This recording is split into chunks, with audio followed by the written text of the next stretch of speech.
You gotta go. When there yesterday, a lot of people I know mind in them mother where they can go somewhere. Yeah, Cubana Junior, mind in them mother where they can go somewhere, but direction even Naga we die right up. Very different from even in them mother Naga. Yeah. If I am married way jum nanya, who because of this report yesterday about nwoke wulu nwunye ye fuel mwe yoko. About nwoke mulu nwunye ye fuel mwe yoko. I treated gom this topic na Facebook before. Nde doka waja bata with the opinion. With the opinion that if we be nwoke tiri nwunye yi ife na ịpụta ebe ahụ instead of a condemn that act of nwoke iti nwunye yi ife ejoa keri ife nwaanyị mere eji wee ti yi ife ngwa this woman kịta ha wuru fuel mụọ ọkụ ngwa jezie jụọ ya ife o meru di eji wee wuo fuel mụọ ya ọkụ ịghọtara can we at least can I have a sentiment of I'm a man, my ego as a man, and talk about what is right and noble for the first time? Yeah? For the first time. If we continue to preach against, look, it is more honorable as a man. Na nwunye wu me something like her, or na me something like her, e kpọrọ ya tinye na moto or na machine or gbara ya moto. Onagodu nne na nne ekwukwata kwa onatawa. It is more honorable. Dame daru nwa mmadu kubosia. Dame daru nwa mmadu tirisia ye. At the process of ide itifa enwere ike something eme enwere ike owuru nke nwoke, and it goes both ways. It goes both ways because o nwere ụmụ nwaanyị na-eti nwunye ha ife na-eti di ha ife. On a both ways. Manani we otoka ya say ani woputa gender equality, inequality, and we are talking about what is right for God's sake. It is a union of two adults and not a union of one adult and a kid. Also, when you need 50 years, man, 28 years. The day he decided to 28 years, that day came age difference. What I go? That day came that age difference. Also, when you 75 years, when no 18 years. The day you know, but I no yipu 40 go na ye.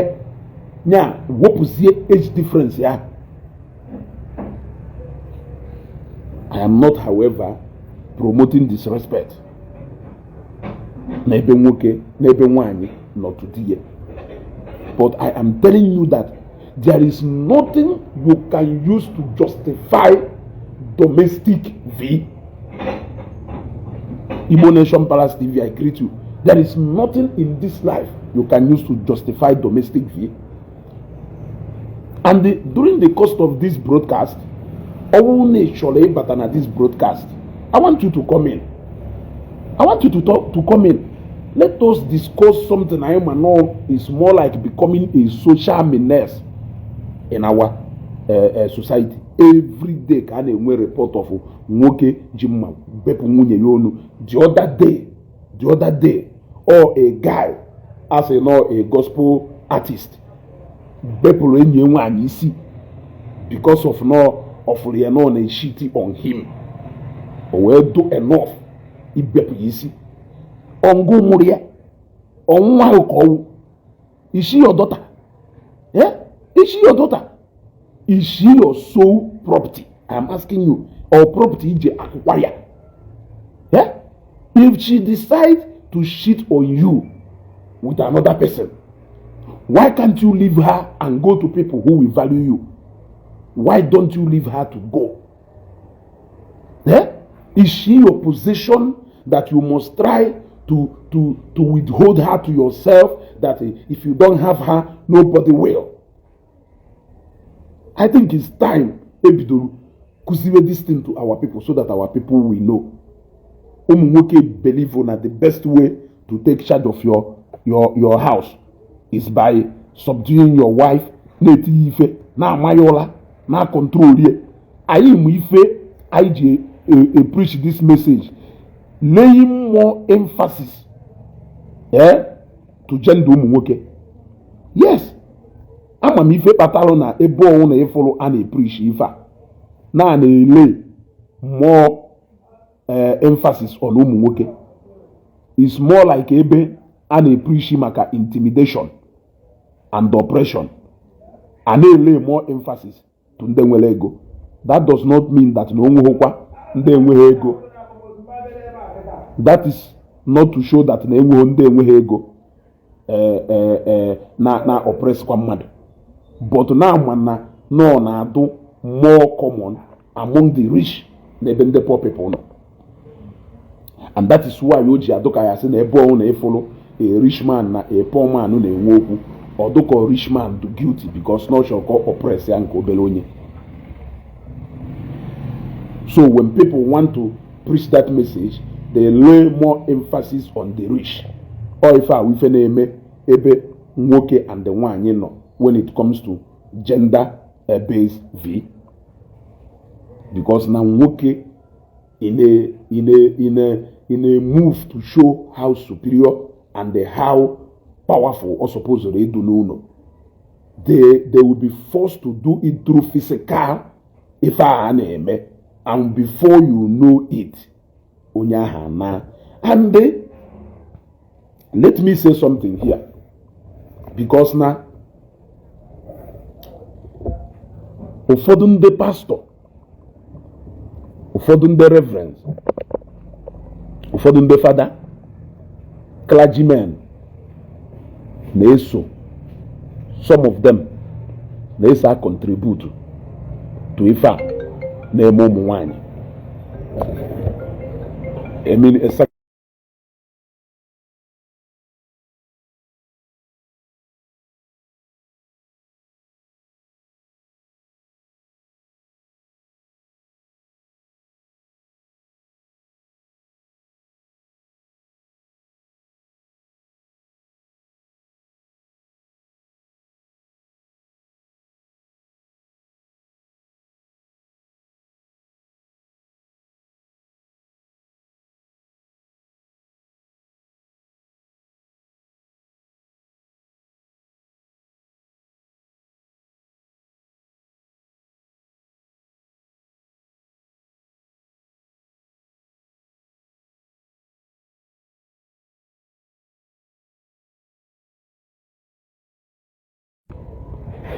yes, gentle decency. Ibe Valentine, you people are right about hot temper, anger. You know what I go? But just like you see Kumbo, now in some of these families, they ban with these issues. Often the clergymen, let me generalize them, clergymen, let's contribute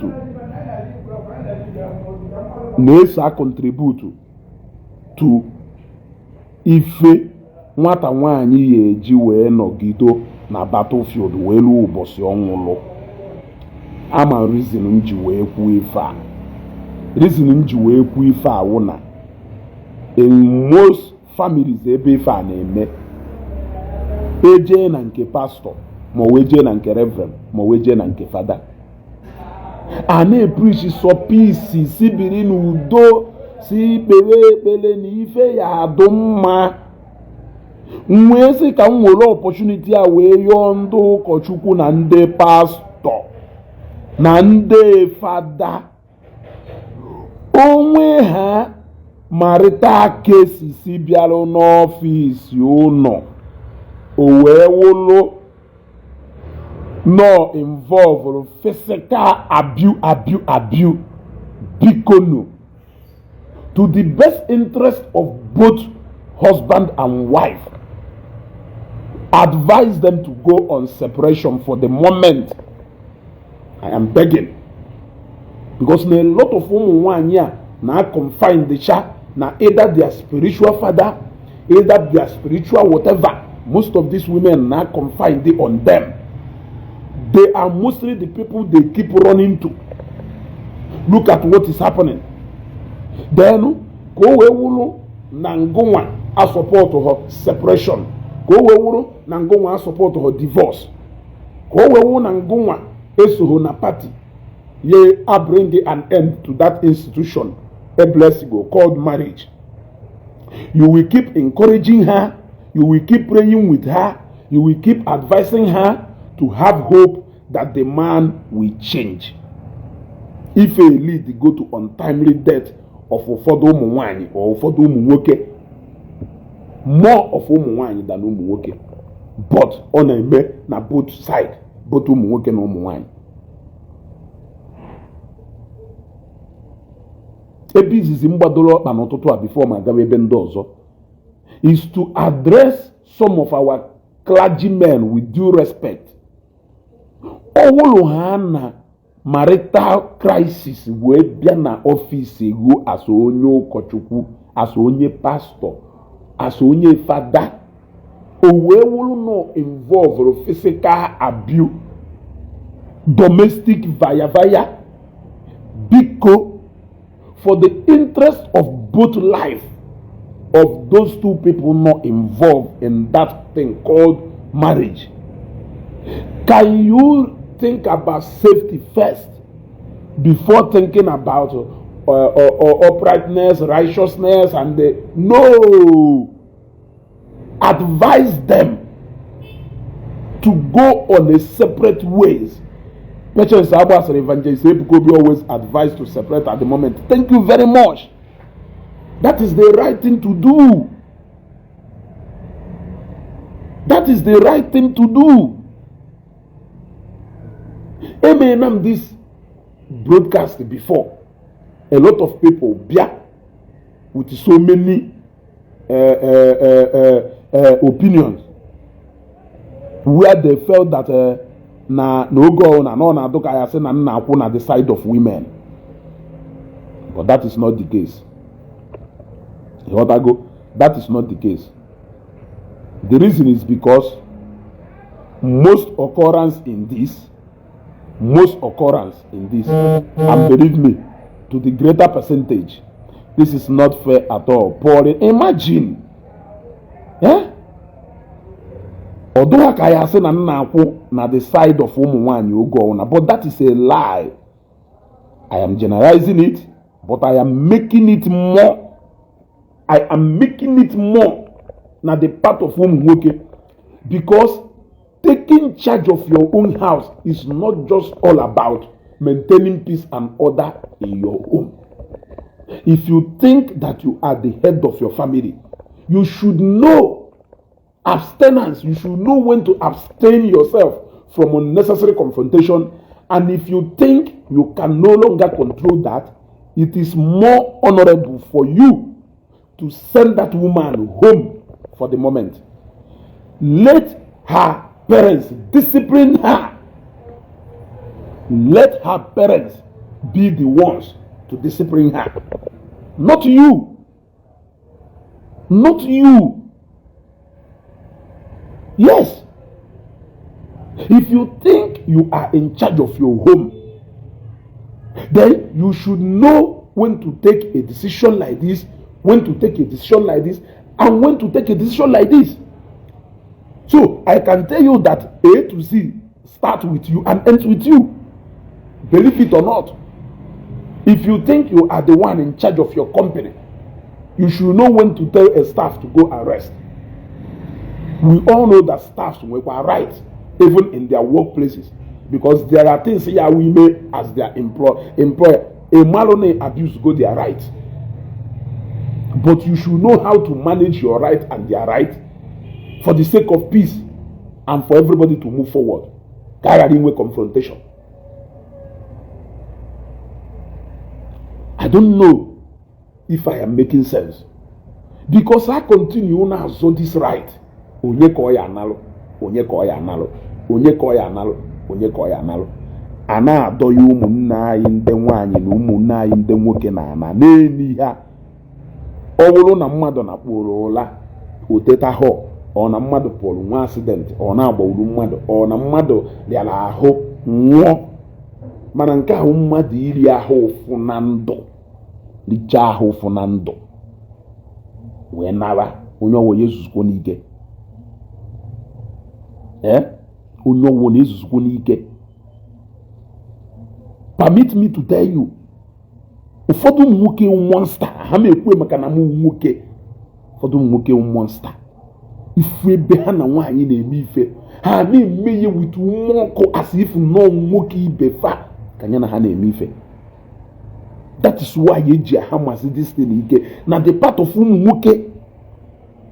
Ifu ebe nwoke na-eti nwunye ya ife, ọ na-eti ya ife ka ọ dị mkpa, ka ọ Nokozuna, ka ọ Batista ka ya na ya na ha n'ọgụ.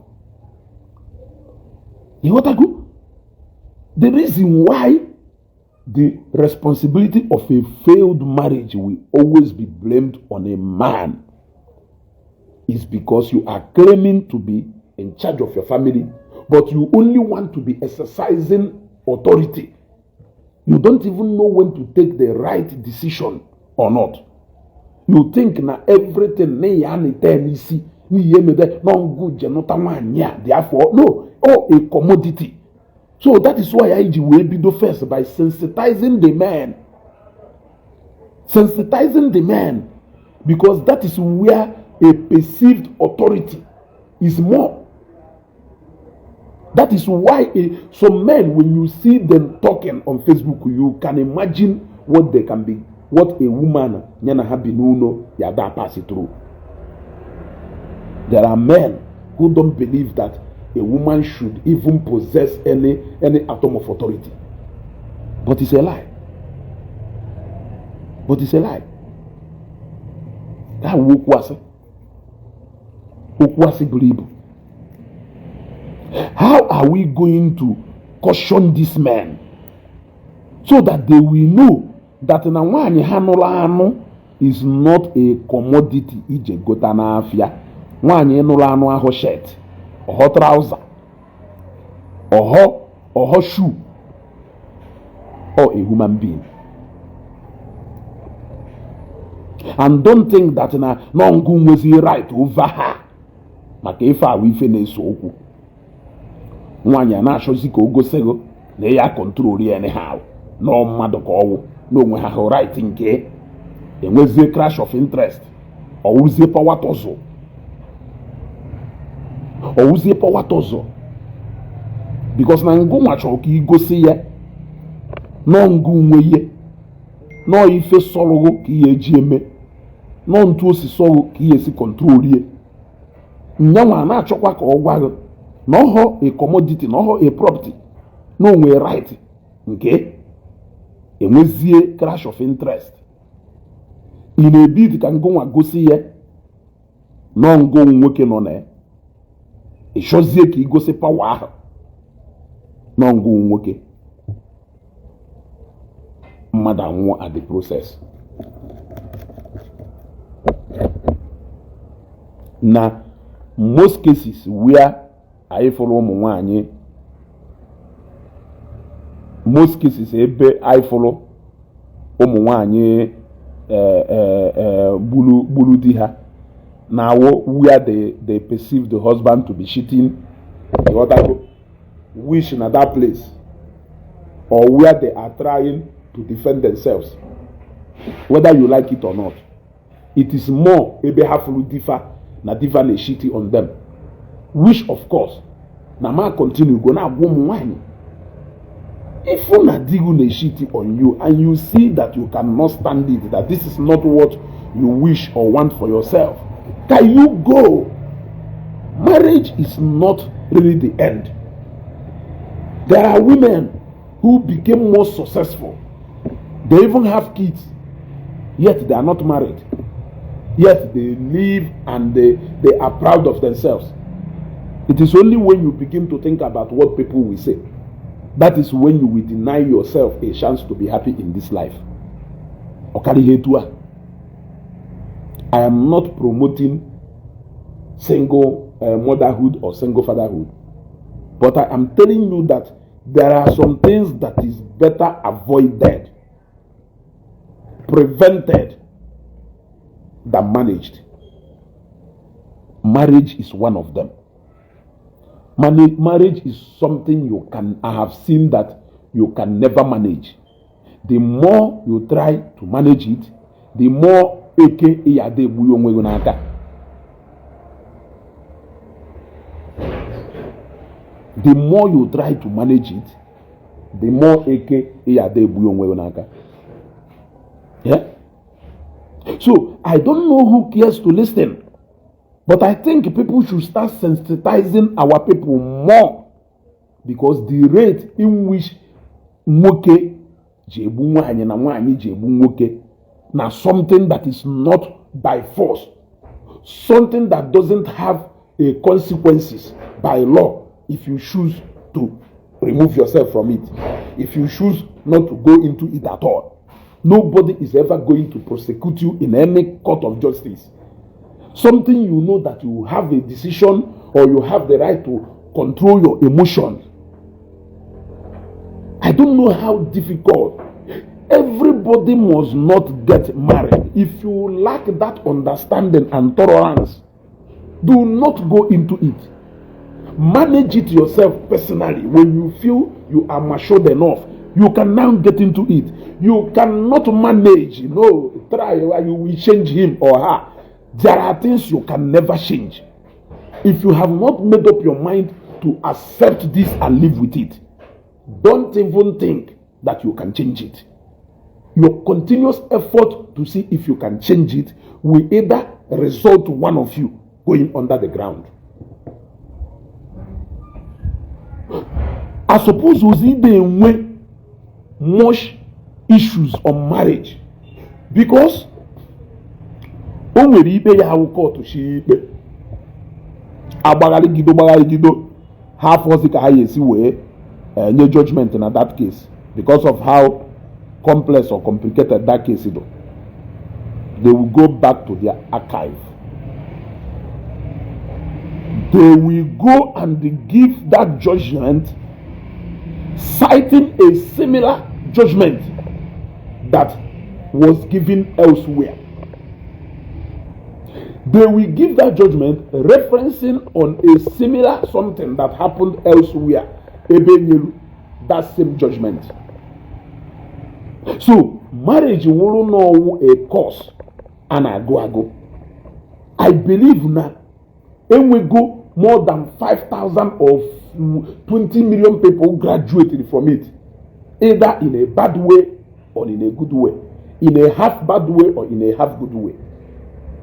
So there are so many case studies for you. Like and you are thinking in your brain that when he marries you, that you are going to change him to stop his wohi. There are so many cases of people who did the same thing you want to do, that you can go and learn from their experiences. Let me give you a typical example of why I even say that for those who walk into a trap. The same thing with Umuwoke, but mostly Umuwai on this one.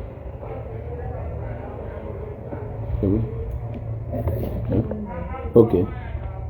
Mostly Umuwani on this one. Yafumani. Odoanya na your fiancé.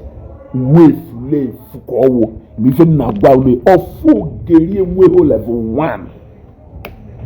We're going to make a more icon, just a one seven colors, watch our club, watch our sicha, watch our bata, Utigo Seattle. Urumaka love. Wono can date you. Kelu Udibiana Walo Rafa. Let me tell you, some of these men, okay, some of these men, I have come to find out that most of them did not change after marriage. Now, how would that thing, how before even marriage? But you are hoping and wishing that you are going to change a man that the mother and the father refuse to change. The father and mother zoro that man zugide we zuru ye na 30 something years ya or 30 years ya hold we bia no e change wu he no ngonwa ya bia change an adult.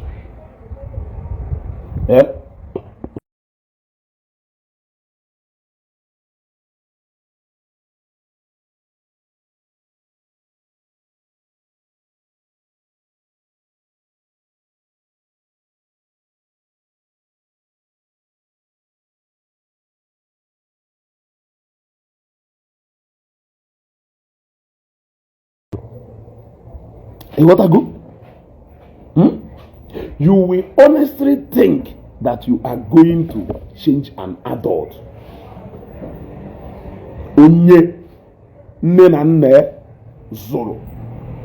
Onye nne na nna zoro from 0 age mgbe amụrụ ya to 34 or 35 mgbe ọ bịa n'ụlọ ngụnwa pụtazie tere ahụ n'ihe change nwe mgbe ọ dị 35 years because na ị chọrọ inwe control over him ị aka nwe control more than nne na nna ya. Nganye ya ọkụ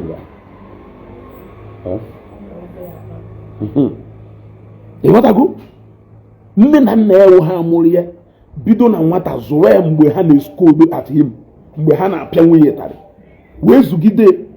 wee zụlite mgbe ọ nwụrụ an adult, yet they did not stop him from he behave in such ways. But Ngonwawu, Queen of the Coast, Ngonwawu, Queen Elizabeth of England, may her soul rest in peace. You think that you can change an adult like that? You ain't nature a danger or a trap. You ain't nature red flag do visible na anya. We will aka we ba no kikabo ebi. When you analyze most of these marriages where there are all these domestic VV, you will see that name with traces of all these things when they were dating. Now you will agree with me when I tell you that in this life, it is more better to use your senses than to use your emotions. If somebody now do too emotional in this life, you are bound to be making mistakes all over. All over, they make mistakes. Go on, that don't go on, that no regret. Go on, they blame on you because you have posed your sense, but you have decided to be using your emotions. Mgbe go na date you go on okporo na amagali club to club ha ala n'uno osi na kubana oba na nka osi na nka oba na nka osi na nka oba na nka unu seru chicha una aṅụrụ nkwụ una ala unu jecha club na Ikoyi una lodge na hotel una ala. The moment onuru kpọbata n'uno, you think he will still love to be taking you on that journey, and you think that what you could not influence him to stop while you people are dating, that you are going to stop it when he has married you? Then you will begin to panic about nyanwu ide ebu nwanyi ọ bụrụ ngụ ka o buwela akpagara ife a ka ọ nụziri ihu ọ chọghọzi ka ị na-apụtazi ka ụfọdụ ụmụ nwoke gara ịda afịa because no ma ife ahụ ogbu mma ahụ ekwe ka mma gee n'ahụ. You think no ya ada akpagarizi gbara aka. So the truth is that nay follow something you know you don't want in a man. You decided to endure it while you were dating. When you now got married, you decided to change the same thing you accepted while you were dating. Does it work that way? For the name Jacono, walk, Wulakono, so you don't not only Mokona about you got to go. Then get do so irresponsible that now or they provide is it or Okogosiga cannot happen zero.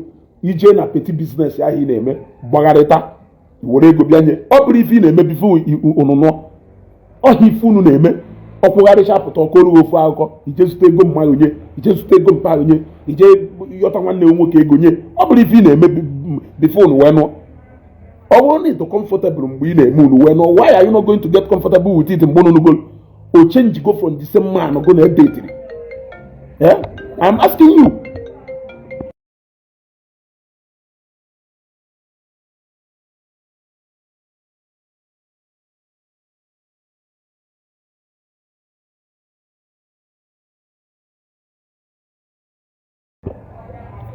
You know that go? I am saying this not because I am a marriage counselor or I'm a relationship therapist, but I am telling you what a common sense can easily tell you. Now some of the things you know today in marriage is something you accepted while you are dating, and you are supposed to relax and get comfortable with it even after marriage. Because some things maybe. You want to go? I don't see why you think you can change an adult. Where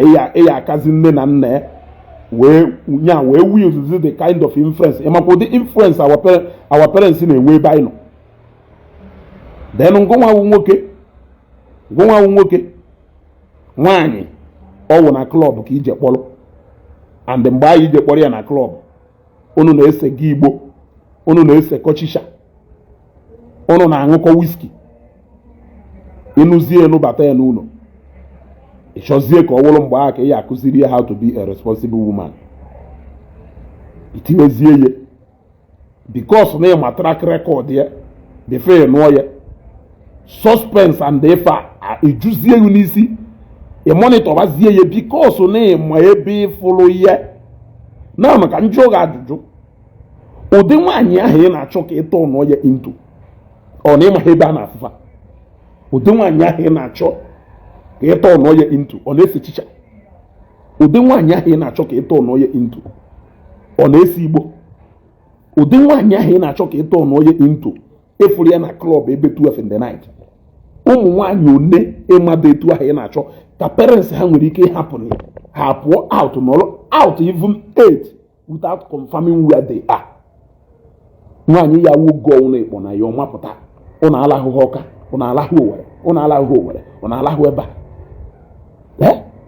a na-amụ aka ekpe na nka oje na bag gbara whisky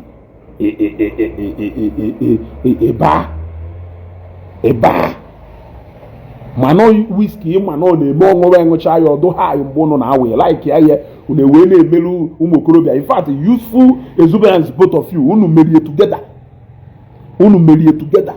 because you find out that some of these relationships actually lasted for 8 good years. So for 8 good years unu na-abụ for the worst of both of you. I don't know why you guys are pretending 2 years into marriage to tell us that you people have not seen each other backside within that 8 years or within that 7 years or within that 5 years. You want to bring us now to come and start judging 2 years or 1 year into your marriage together. Why both of you have been there for 5 years? You will now find out that most of the marriages now last today. One after yesterday, no matter. Now for last month, no matter. No date just for few months, no. Yes. On a more passion. Onwezie nke onye na-emepu mbụ ofiru na onye agha like zobe mara na ọkwazi nke ka onye na like. Mana onye edo comfortable with some of the things ọ na-eme ịnụzie ihe ịchọbazie ka shape onye into becoming a housewife. Is it possible? Since you nwere sense ịnụ onye that you wanted this relationship to end in marriage, why did you not start within that 8 years preparing her to be that kind of a wife you want her to be? Ama na broadcast ya nwere ike ịgba ụfọdụ garị mana mmechi shọpụta n'eziokwu ka na-ekwu ị na-akpuo. Go and think about it, reflect on it. Were you etinye na marriage you, then you will tell me. I'm not saying that my own is going to be the best. After all, this life you can't predict anything. You ought to go. I'm a no marriage is crumble today because of external influence. We know. Then will external influence. But the marriage counselors treat that one. I am telling you some of the simple things that sustain that marriage to the best of my ability. I know, I hope so. Yeah? I know and I hope it will be so. Some of these things were something that can easily be managed by one decision. Imagine, instead of iye bulu mmiri ọkụ ahụ woye, ihuru ye mmiri ọkụ ahụ, ihuru ye fuel ahụ, because you believe that it is your right, your authority, maka God onwe mulamu, go na na zo a position of father and son or father and daughter. Or if you go na zo, or brosi an adult, mmadụ zuto na alo, ijezie kpọrọ ya. Ọwụrụ godo na ife iru nọ ohu ije kpọta ọwụrụ na ohu ahụ mewekwa ife o metaghị ife ntu isi achọ ya aka nwunye maka ọsọ nwa ka ije kpọrọ ya ife ya emewo isendịkwa back ọwụrụ na odibo ka ije kpọta agbanyeghị na odibo ahụ na ife ọsa nụrụ mgbe ọ na-abịa beghị owo ịbịa sa abụghị o wewu na odibo ahụ emetazi ife ị na-eme ihe egwu odibo ahụ bunarịa ndị kpọrọ ya n'ozu ya akpọrọ odibo ahụ ochigakwara etu ndị kpọrọ ya gwa ha na n'ọwọkọzi. Separation I no do again is better than rest in peace. I no do again. Ụfọdụ ụmụ nwoke na-afụ out there yi trouser kposutu na-akpagharị are demons incarnate. Ịṅụ ọgwụ ike atọnu get a lot of ụmụ nwoke into monsters. I will keep saying it. Mana ife na-ewe m iwe ụlọ ọṅụwa nonsense ya ṅụchasịa nonsense ya ọ ghara ụmụ nwoke niile bụ akpụ obi ma ndị na-eme gym ma ndị na-ele otu moto ya wụọ daịrị n'ilo ebie ya aka obere ọbara bata nwunye a na-ajụzi ekele ife mere ọ hapụ ha ọ na-agba ọ natara ha n'ụlọ ọ darụ nwaanyị o debe n'ụlọ kwuriwe by every slightest provocation. You cannot undermine the rate at which umokorobia is here abuse ọgwụ ike. Different types of ọgwụ ike. Ihe achị ịgwa m na mmadụ ya ewola anya odudo. Ụfọdụ ụmụ nwaanyị na-emekwa ya. Because oge m chọrọ na-achọ nwaanyị nwelu one girl m fụrụ ụmụaka ọwụ na nwolu etu nsi wee fụ nwa ahụ at first nwa nya baa m ahụ ọwụ na nwolu emotion wee continue with hope I can change her. Onye na-agwa gị uwo onye family na ọrụ oyiwo ọnị nne na nne ha kpọnatarie grandfather and grandmother ọnịrị nne na nna yo ha si na city kpọnata ka ndị mata n'ahụ m ye kọshọn ọ ya zụọ ya ọfụma wolu influence asị grandparents ya wee ọ na-aṅụ ife ọṅụṅụ ọ na-akpọ nke ọkpụkpọ ọ na-ese nke osise ewee m wolu maka beauty and the love and the ife mfilulu wee sị I can change her. Ewee nje kpọrọ ya wee kpọpụta ya n'ime be m.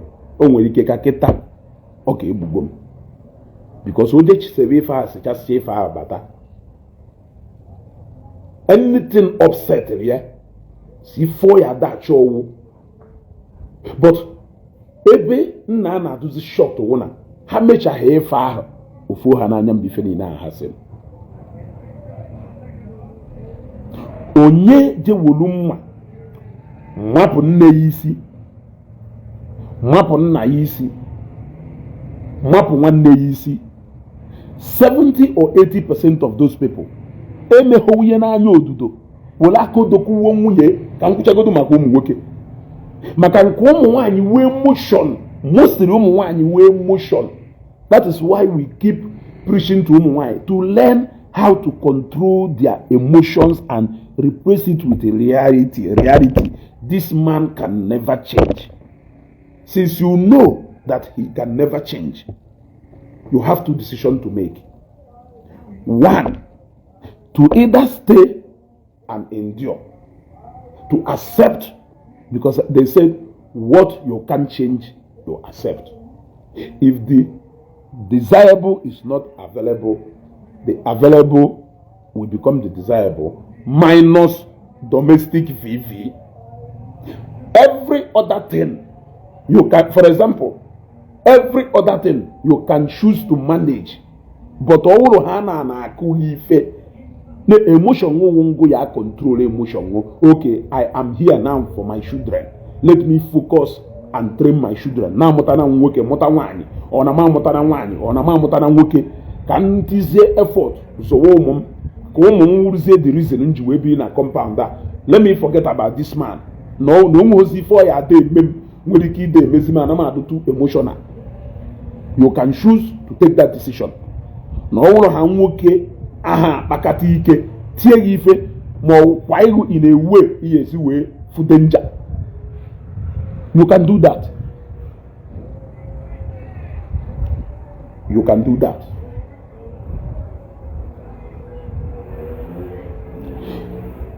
But na nke ụmụ nwoke ewu na-enwere so many things na drive ụmụ nwoke, especially ụmụ ọkala okolobịa. Another one, let me say it, I keep saying it. Ewulu nwoke owewe na ife an na-ekwu na enweghị iwe. I am sorry. Even the way so I am sorry is that no responsible man will get upset by ife an na-ekwu. I dare you. No responsible man, nwoke do responsible. Etu an nọkịta ka njerube mmadụ je nụrụ nwaanyị. Ama m ife ya wee mee nwanne m bedi ya ma like ya. Ka ife mmeji mee nwa onye ọzọ. That is the question.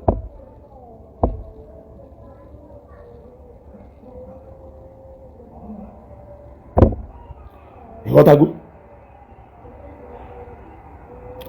Ama m ife ya wụ eme nwanne m nwaanyị bedi ya ana m aba. Kedu ife mmejizi mee ya nwanne mmadụ nke nwaanyị na my house kama m eme ya.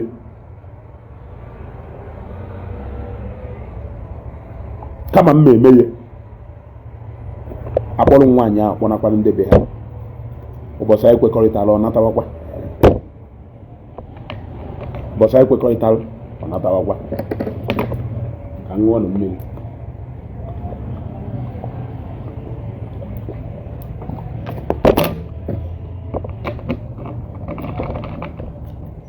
Nwoke akwadobeghị ịnụ nwaanyị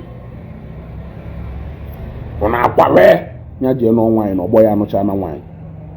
Kwadobo mentally, odubo prepared to settle down. Ọ na-akwawe ya jee nụọ nwaanyị na ọgbọ ya anụcha na nwaanyị.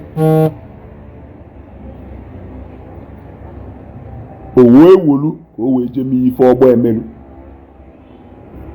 O wee jee kpọrọ nwa mmadụ wee gbuwe ya isi.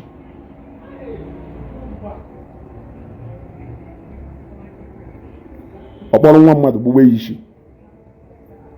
Ma nwatakịrị na-enye nsogbu nke kakwazi njọba anyị akịta awụ nwatakịrị na-enye nsogbu, nwoke na-enye nsogbu,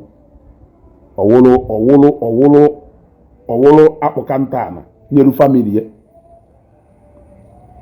asịghị na anaghị ya nwaanyị isi adụ ya mma. Ụmụ nwaanyị na-agwọ ndị ala. Ụmụ nwaanyị na-agwọ ndị ala. Nụ redusiziri ụmụ nwaanyị tuo.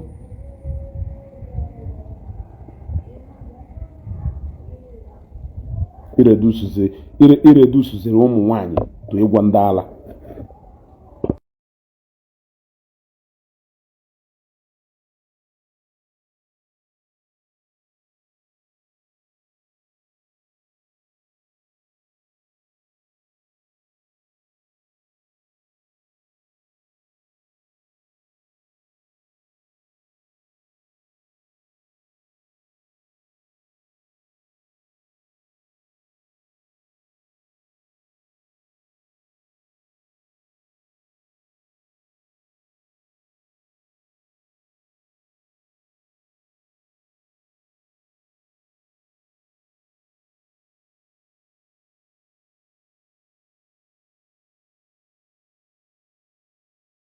Let us continue. ọ na-ewe redusuzi ụmụ nwaanyị tụ ịgwọ ndị ala. Ụfọdụ ụmụ nwaanyị wee ebe ha jere ịgwọ ndị ala ka ha luolu tee ndụ ha ebe ahụ, ebe o jere ịgwọ onye ala karịrị asịrị na ọ kụrụ aha karịa onye kụrụ ya, mana ọ kụrụ karịgoro onye kụrụ ya ka ijeziri ịkpọta onye akụ ha ka ọ bịa gwọọ ya. You see, ụfọdụ marriages, a lot of marriages do based on this. The foundation do very wrong. Yes, nwoke na-enye nsogbu oje ṅụwa Igbo nwụchasị Igbo pụta ọdara nne na nna na-etirisị, ọdara ụmụnne na-akụgwosi edebe ife na kọmpandụ o buru jele, ọ na-emebisi ife ebe niile. onweghị ike ịdọnọrọ ana chee a man who cannot sit down in his 30s and 40s and think of what to do to be a man. Ọ na-asịzie n'ụlọ jenu ya nwaanyị o wee chebezie all those things. That is the highest deceit of all time. So as a woman, before you get married, ask questions and don't get don't get into marriage out of desperation. Your peace of mind should be more paramount to you than what people will say. Yes, your peace of mind should be more paramount to you than what people will say. I am telling you, eziokwu n'imere ike sị na a lot of ndị ahụ a na-ekwu nwere ike anụbata nwaanyị echenji ha, and the reason ụfọdụ ji eme ife awụ based on na nke nwoke feluo na so many times. Asịzie ụnọ anụbatazie nwaanyị, a empowerzie nwaanyị, the next empowerment ahụ enye nwoke ahụ enyezie ya nke nwaanyị, ka nke nwaanyị wee wuruzie ya na-take care of family, ka ha wee nwee ike wee continue that lineage, ka o wee nwee ike wee mụta nwa. Nke ahụ ịmụtala amụta na efunahụ ị ka na-ekwu okwu ịmụsta ọzọ. That is what you should ask yourself. Yes, amụstacha ụmụazị a ọkwọrị onye ahụ ịmụrụ ịma ama karakta ọkwọ nya ya enyekwa ka wee zụọ ụmụazị a. Ana m ajụ gị ajụjụ, ọkwọnya ya enyekwa aka wee zụọ ụmụazị a, ọ bịakwa o rezikwa another set of monsters shepụtakwa fa, because o dị fa.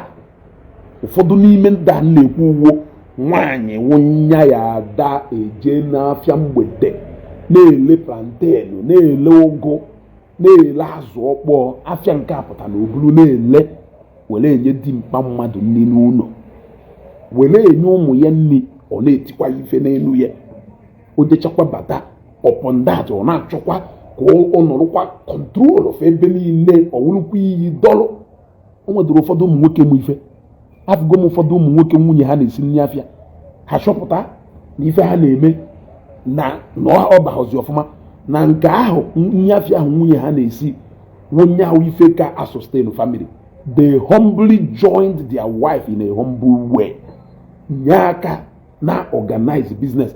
Hapụ kene I am a man na nkọ, hapụ kene that idea of I am a man, maka isi na iwu odogwu oruzie ebe anyị eme odogwu ịgbawa ọsọ ebe ọ na ife iwu ụwa dị egwu. Isi na iwu odogwu oruzie ebe anyị eme odogwu ịgbawa ọsọ ọwụ dị egwu ka ewu.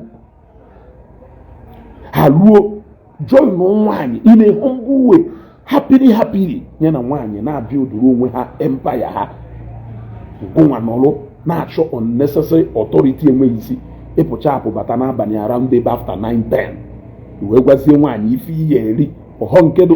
I'm telling you how toxic ụfọdụ ụmụ nwoke ya adụ. Anyị ma ebe ụmụ nwaanyị gbara ọrụ ụmụ nwoke nọ n'ụwa ụmụnye iwu gbakọ ọrụ, anyị ma ebe ọ yesi wee gba ọrụ, kama na nke gbaziri ọrụ to the point na ọ na-agba n'iro, ọ nke ahụ garu beyond repair. Every other thing you can control without it onye ife. If you get ya on your nerves that you cannot control it at that moment, it's either you leave at that moment. If you think that now her continuous presence in that house will continue pushing you into doing something to run away from Ekwensu, Nyaruobefa, that is her house. Eba ubenne, Nyaruobefa, si pakwazi apa, this issue of na mmadụ agha da ekpere n'ikpe asị ka ọnwụ adaghị ekpe ikpe a ka a na-atakọgido ofu onye tiwa ibe.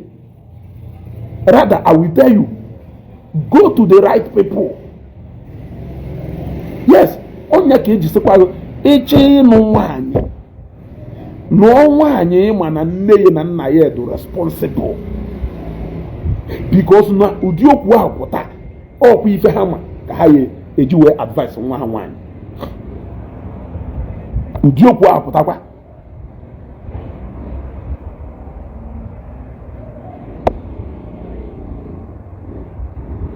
I have changed.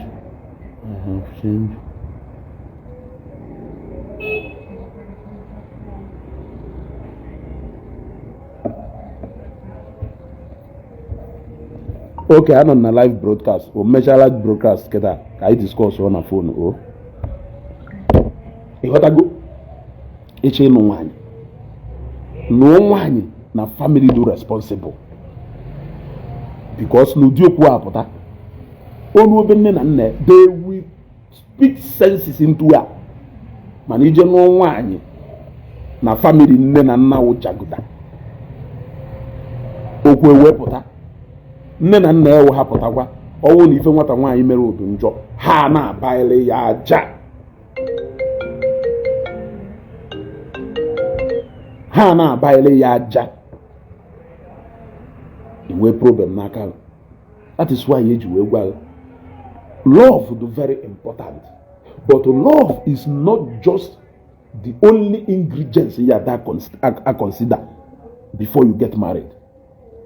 It should be more than love. There are so many things in marriage that love cannot sustain. As a matter of fact, event, time, and the real fact has proven that love is not enough to sustain marriage. Especially when after marriage, anya you mepe, you will find some of those things and I consider as love or infatuation. Not because of no maroma, or because of into ikes wedo, or because of nala yaduntuisia. In fact, Allah we finna drive and Allah came for her na receive people. It's an ankaya no being. After marriage, is this still love? Because me fahana baga Allah nilo, either again now at will. Back no wema, baka infatuation with the moment you get enough of that thing, you get tired. So that is why you say love is not the. In fact, time has proven, because Madonna put dating for 8 years. Were they not in love? Madonna put dating for 8 years. On a hand or in love for that 8 years. But they disregarded the necessary things. How supposedly na the characters of both parties. A second.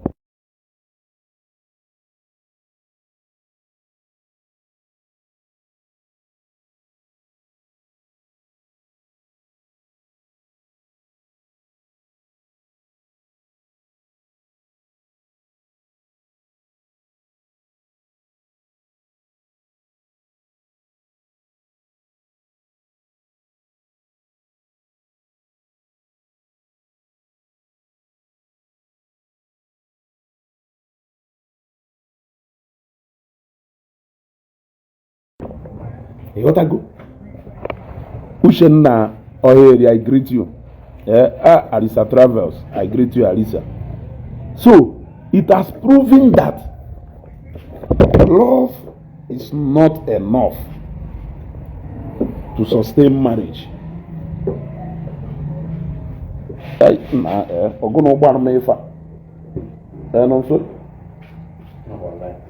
I know now. Oh, if it's a problem, I'm going to I'm going to make it. I thought the nyanya for. I'm waiting for labor. Yeah? If it's if I walk. Eh? I walk. I'm what I'm going to do. Okay. No, if I will need. I walk. Go no. Okay. Yeah, what? So you feel Parliament. I'm not going to feel you feel Parliament. Eh?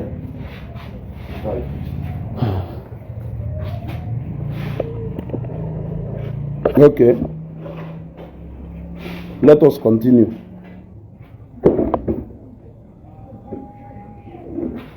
Let us continue.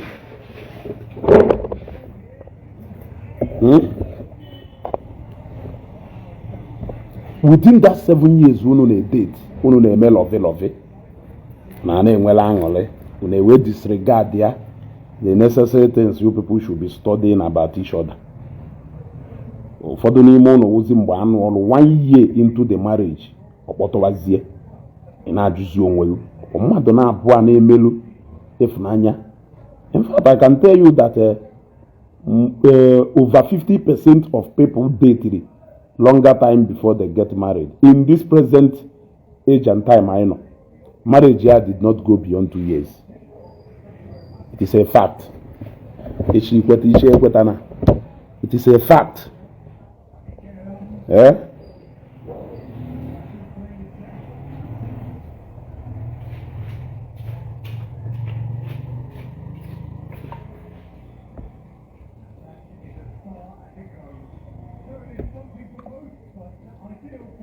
Yeah, bien. Come, bia. Which one? You got that? So, let us start early now.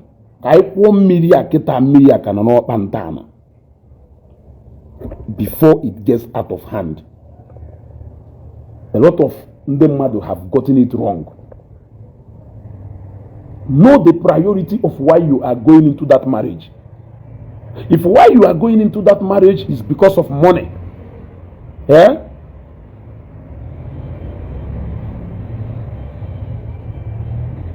Yeah? Wire take apple, that one. I know what you mean. Because I'm on give you see where time for me or and I'm not almata. Eh? You want to go? Owolu no ego ke follow way back into that marriage. Ego with a convince you way back into that marriage. Why are you demanding for more outside that money that is still available? Because that money is full way back into that marriage. 100% available. In our SUV galalono. And then go for shopping. And then for owner. Why are you demanding more now? The moment you got into that marriage, you find out or you realize that there is more to marriage than money. Owulu ne go ki ne galanya whereby into that marriage. Ne balone because of love. No problem. He will have tomorrow. A lot of people who have today, tomorrow they didn't have again. For them they will today, tomorrow and where God will bless us. What has changed?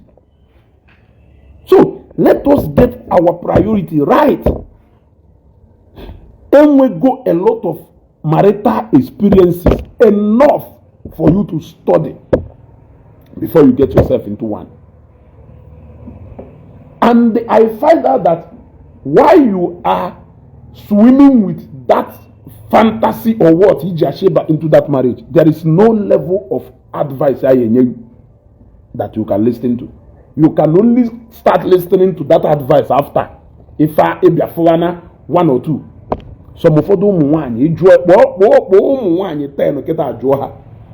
Can you feel shallow in your dream husband? If you fire well.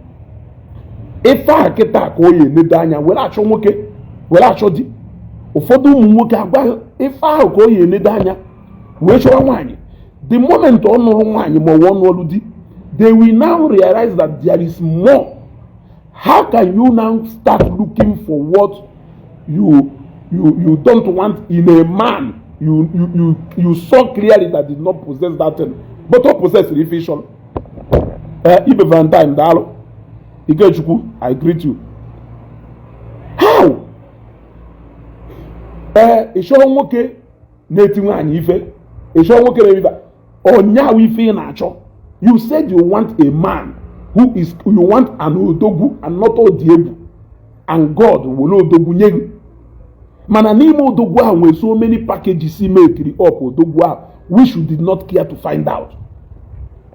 You just saw what you wanted and you went straight for it. Today, you are crying, jumping up and down. Yeah? Ị na-akwụ n'elu na-aba.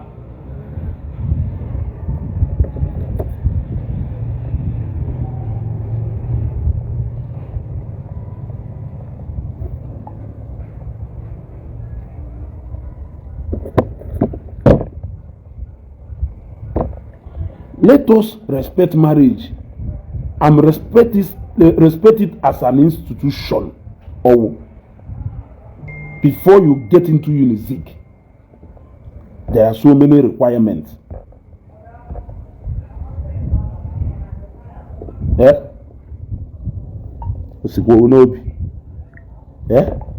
are so many requirements in it. Ijiweba na uniseek. And with different courses in Wedikime na uniseek. You are the one who will choose the one each of the. If you want to study law, if you want to study economics, if you want to study microbiology, it is you to make a decision. And according to the decision you make, there is a requirement for that particular course. How can you disregard every other thing that has to do with the law? The moment you get in now to study law, you forgot that now fees and everything about studying political science is not the same as law or medicine. When the facts are all there for you to go, but you chose because you have decided to reason with any obologo and not your main senses, because your real sense will tell you how much of finances your parents are control. Your real sense will tell you where are you going to get money to be able to study medicine. But your emotion will keep telling you there will always be a way. You will always realize that the only way is your parents when you get into the university to study medicine. Is it not the same as marriage? You know what you want. In what go full package, you will now begin to river twist. It shows you can control an adult, which is possible. The two adults surely control and they don't want to ever take the easiest way out. We end up in a physical event, and one must be forced to bow to each other.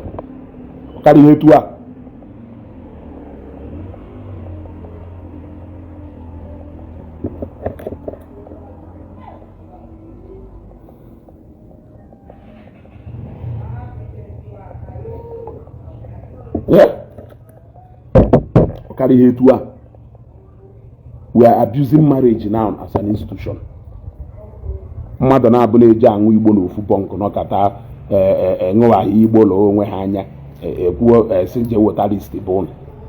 Onye dị ụgwọ ahụ na iwu na ịtụwa nwaanyị ime na ya anụ a na-akọ ka onye gbalụrụ na iwu na nwaanyị ịma na ịfụ ha n'anya n'ọnụ ụnụ na-abụ zuzugidoro wee zuzugharịgidoro maka nzuzu ka m na-akpọ ụnụ na-abụ a na-ada otu zuzugidoro enwe sens. Unu wee decide ya kwụ mkpọbata ụmụazụ ụnụ ya abịa taa afụ n'ụwa sị na Chineke aya akpụ ụnụ ọkụ n'ikpeazụ. Unu bịa n'ọnụ ihu ụmụ ụnụ na-etebọsịcha onwe ụnụ. Unu kwadota nwere idine. Unu kwadotara idine without protection. Mana ụnụ amọzi ka unu yesi wee tọrọ eti onwe ụnụ. Onye gwa ahụ datịna iwu ụnụ ya anụ nwaanyị ahụ bifo nwa ha wụrụ nwa who says so? And Igbo nwere ka esi eme ife. Your peace of mind should be more paramount to you. All I use those senses here and not emotion. A lot of mistakes will be avoided. And although avoided, there may not be need discussing about if I in today. Mane ya gote. Iwu ahụ na ịtụwa nwaanyị ime na ya anụ ya. Chekwa na-enekwa a lot of these people. The history of their marriage will always have a lot to do with circumstances. That is why ụfọdụ n'ime ha akọwazi elu ọnọdụ ụfọdụ ụmụ nwoke mechara jee nụọ nwaanyị ọzọ jee gụọ the history of that marriage. Isi ịda na nwaanyị nke izi ahụ ọ nụrụ na-impozuru ya impozu ọ nọ tụwara that woman ime, the woman wee kwechili na ọ ya anụ ya. It become one selfish interest that overrides the other interest. It will fight back. It will fight back. Ụfọdụ nwere ike mee ihe mgbe onwe bụ ego. Ọ kpata ego ọ gwa na onwe decision of his own. Mana onwe ike mgbe ahụ o mere nke ni awụrụ mgbe onwe ha ego, mgbe ọ na-atụ egwu na ọgwụkwọ na o meghe ife a ndị agwara ya na ife dị otu a na ife dị otu a na ife ọ ya eruzu. Ọ kpataghị ego o gosighị na o nwere decision of his own. I wee mmalụ na ọwụlụ niile ifuru with the reality of na ọnụ mụrụ nwa, that both of you can move your separate ways and find happiness that is going to be permanent. No ka aka mma karịa that temporal happiness ike enwe na ọnwụ na grab dorie. I don't even know if na-atọ ndị mmadụ ụtọ, especially ụfọdụ ụmụ nwaanyị ya nwoke tọba gị ime ikpechiri na iwu nọ ya nọrịrị. What are you going to enjoy in that marriage? I am telling you. Nwoke na-agwa na ọ chọghị ịnụ, ị na-insist na ya nọrịrị. So pregnancy out of your both adult carelessness is a certificate to getting married. Ihe ebekwa n'akwa.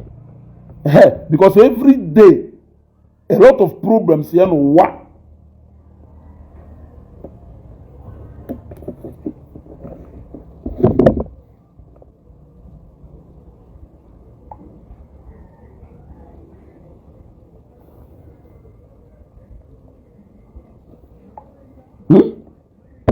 A lot of problems here n'ụwa. Monday kọsụrụ ngo ka ọ ya ebue. Any setback onwe n'ụwa ọ ya sị na ọ maka na ọ nụrụ, because na as of that time ọ dịbụ ready. So ife ọnwụ na merie n'ụwa ọ na-enemeghị ngo ka ọ ya dị echeta. Ọnya ka ihe eji wee fụkwa na a lot of ụmụ nwoke a na-eti nwunye ya ife ije nene history. Maybe ije nene history if no ndị balụ into forced marriage.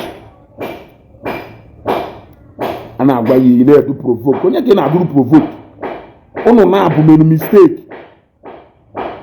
Out of two adults unu mee mistake. Ụfọdụ n'ime ụmụ nwaanyị ọ mara ụma because na ọ dị too emotional. Ote na o mewere expect ka e propose otu ha. The proposal is not forthcoming. O filuzie na ọ tụrụ ime no ya ị nwere ike ịtụrụ ime wee force you into that marriage. How long are you going to sustain him in that marriage? Have you asked yourself this question? Do you even care about your happiness and your well-being when you choose to go into a lifetime journey with someone who is not ready? If you are so much desperate to get married, why can't you face the reality that you want to get married and leave someone who is still playing? Go out there, look for people who are serious. Go and plan your life and family with them.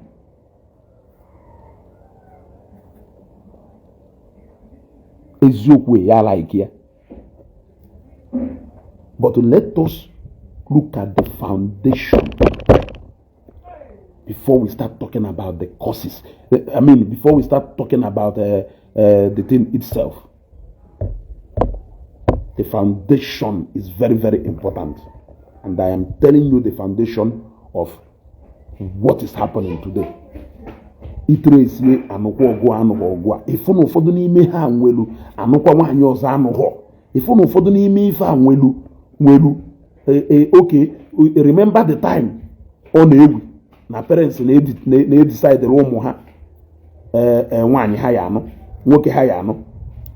That one caused a lot of problems until Nigerian movie industry. That is why ụfọdụ na-ekwu na movie industry bae na-akụziri ndị mmadụ ife ọjọọ. Asị ha na-asị, yes, a lot of people jere university taa ghọọ monsters wee pụta.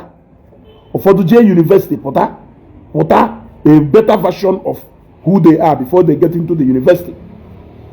Ayaghị ejisi maka ndị lụrụ ebe a mụrụ aja ife we say na university a place of learning and a place of remodeling people or remolding people. Aya yeji makafa. Onye kpo ofu ogeri, onye di iberibe ya gwe no dara iberibe, onye go ofu ogeri. Agwe no wo ofu ogeri. Because otu ebe ahụ o jere uwe ofu ogeri pụta, o nwere ndị jerie wole a lot of things wee pụta. Ọ karịghị etu a. Ịghọtago? So Nigerian movie industry, he played a role into telling our parents that you can choose so many things for your children, but you can't choose their career and their choice of husband or wife for them. That message, go off, man.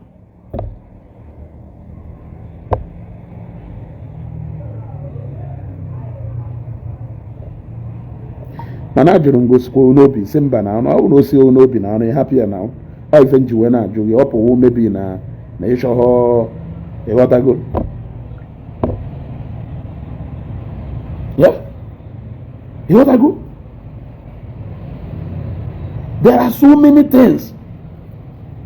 Okay, for instance now, how can you explain as a parent that na force nwa nwaanyị ka ọ nụọ Mr. A ebe choice ya Mr. B? Do you know that no one so many things ọ ya tolerate Mr.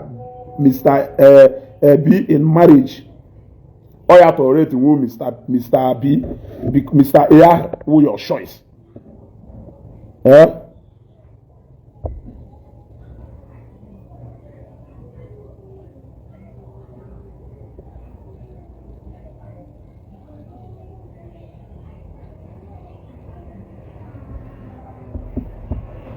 Una ewekwo n'iwe a na-eme broadcast a na-emekwa other things. Ịmana it is not all about this Facebook page. Enwekwara other things, and ịmana na spend the time na this broadcast, so ka a na spend the time aha na-emekwa other things. Ịghọtago? There are a lot of things oye in onwulu B choice here mana oye medie. See, because two people cannot work together except they agree. If one agrees or wolo interest of one person, two of them must have to agree. We disregard so many things. Name be ife. Aya name ife ay neme. Osita adowa. Let more people not get into this. Marriage is sweet, but it is not rosy.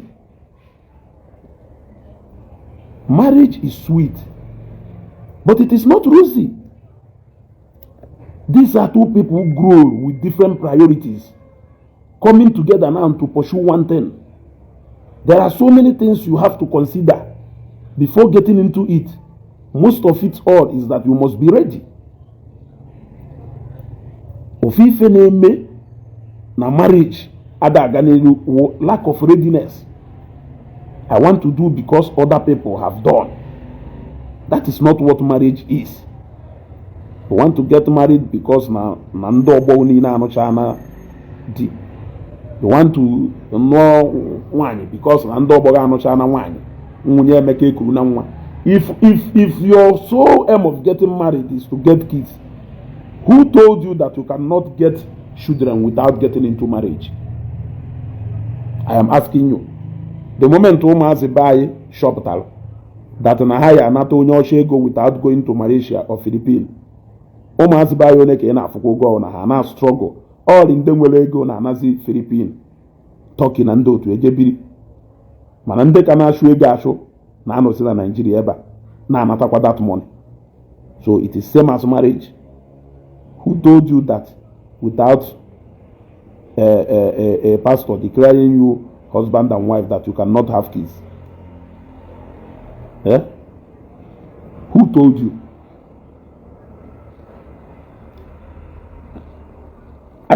Remember that at the course of this broadcast, all to go free for people to come in. So if you want to come in, you can come in. Because we get Beruna number.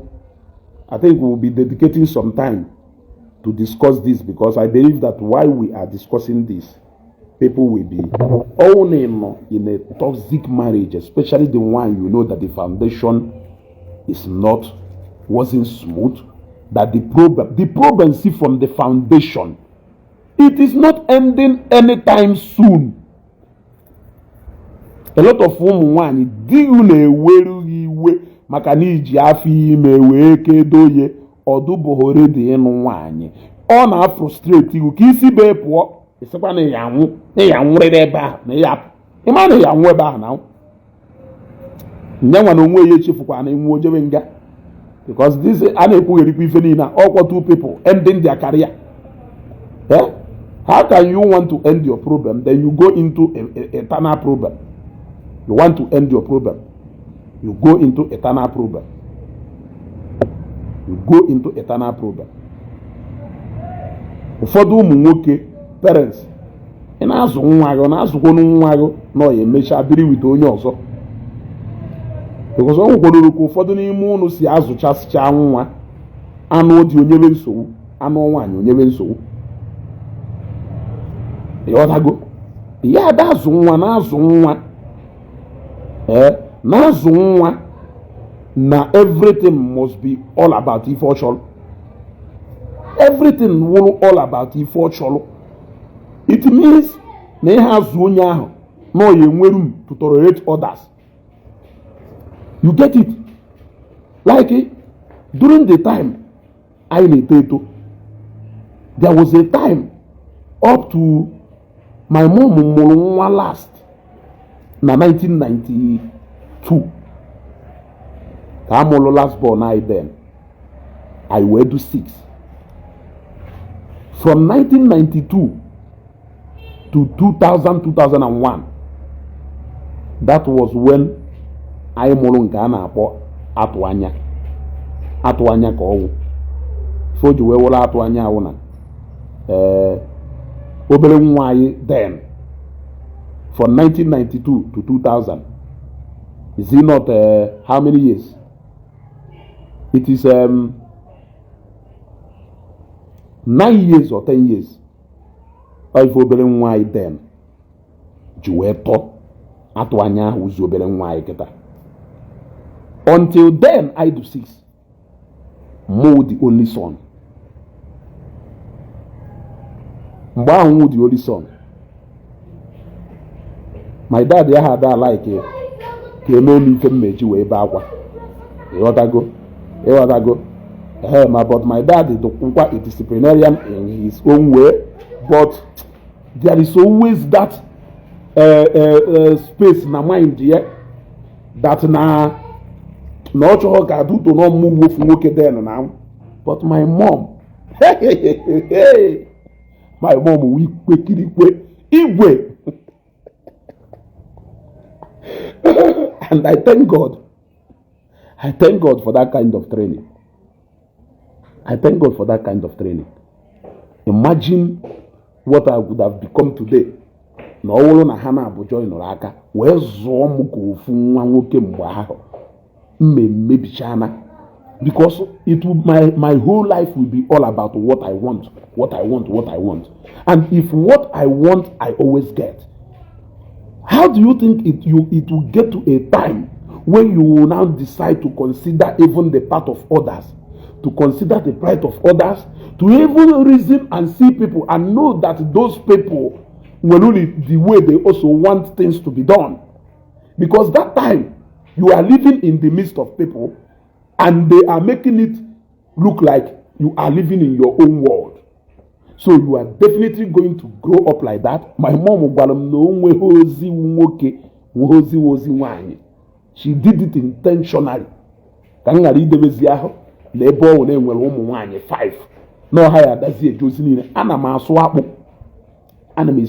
was even how I learned how to cook. Even ofen sala, even ofonubu, even ji vegetable. Now, let me tell you another thing. He will what prefer and go. Oh, say that even those days, I can tell you that now I is from a privileged family. Privilege in Nagwago, at least we are okay. We are not poor. But with the level of training, my mom that even any of my sisters can survive anywhere. There are two people, or two combinations. You got to go. That of my dad is that he wants us to have everything. Ofiruna no ya he provide mulai as a father. He wants to make sure that if for I deserve as somewhere, and he was doing it. My mother, her own work, now you live our life, the rest of our life, hoping that we can always get what we wanted. For the sake of Mbehana Bayanozio, or maybe Nenuzridi, and it will even prepare you. Ichinudi, Yade Mesi Sanya, only Yade provide to now say provider. That another person may not match up to the financial muscle of your husband. It will help you to look inward and choose your husband based on good characters and everything. So if you make mistake, that mistake will be on your own head because you were properly prepared. You will not blame it on anybody. That was why you found out that Mbailo Shallow Unofu Aiden 2007 Kishinun Kofu do locked up Abachi Kishinun Kofu Abachi Nangoshi Unko. Thank God na bendem na moshi edunso. E otago bendem na moshi edunso. Yagalu 3 minutes or 4 minutes. 2 minutes ilu geba or 3 minutes ilu geba. Ijebutenko ebia na kishin isienni elie. E otago then ko yawo bose. Aya no kata gbali modern kitchen a ki jesie mmiri oko or ki jesie rice na. Ifu ye evalue ye o ya uzi na ke mwalo na isikata na gas ni yesi na nko. I saw it. She was a kind of strict, but you will now believe me that no a confirmed disciplinarian. There was a time my mom ya party mutona bana compound. Obosoka onu na ejuko blue machine mbafu onu n'ụzọ na ejelo onwe yoka onwe ebe a whole family na-eje o wolu moto opukọrọ ndị nwunye dị ibe ye unu nwe wolo ọkpa bịa ebe ahụ. Yes, it prepared us a lot that today I can survive anywhere and my sisters can survive anywhere. Yes, but all knows that na fight cholo. Yes, all two people combined together. Control. I hope one day I will tell you a lot of stories about my family, and you will know. You will know a lot of things. That is why India say parents, prepare your kids for marriage. Nka he na hazu ye na mmadụ aya bari mba. So oluobe nwoke aya bari mba. Nka he na hazu nke nwoke na mmadụ aya sagari ya okwu. So nwaanyị batabe oya sagari ya okwu. Efuna some parents nyere aka wee prepare monsters ya enwere today. You are preparing your child that no one niile ya adori erozi until oboso ya nwu. Are you not aware na onye nwere uta nwere ike onye nwechi your husband nwere ike nụọ mgbe o wọtụrụ hundreds of millions. 3 years, 4 years into your marriage, something may happen. He won't even have 10,000. How are you going to cope with him? Especially knowing the fact that this is from family, a border, in Essex, abundant. You will start to misbehave because that is not the kind of life you know. But what happens if you show your kids both sides of the end? What happens? Do you know that now one of the greatest things I like, you mazi agenda pack store une wolu mineral ngo hey oduko man na mineral do Odo. Fini Odo. I'm telling you. Odo. I na kochascha ni benden na mochie even when people not around do mana do comfortable. Na isho na ya da bambubo and na ya de rifegolai. Mona na kochascha ni benden na mochie. Wada ka buku be nwanne my mom je kokwa mbubo de ba je bua becha ye yo ye bai butiko ye na ba ya da ewoputa na asuzi weleli. What I go? Oh yes, one I do stress for them, but at the later you will be happy. If I mean, you will be very much happy. You will be very, very, very, very, very much happy. I'm telling you. She did it intentionally. She did it very intentionally. She did it intentionally. In fact, before I even started driving motor, my mom, it was more like a fight. It was a fight and a battle.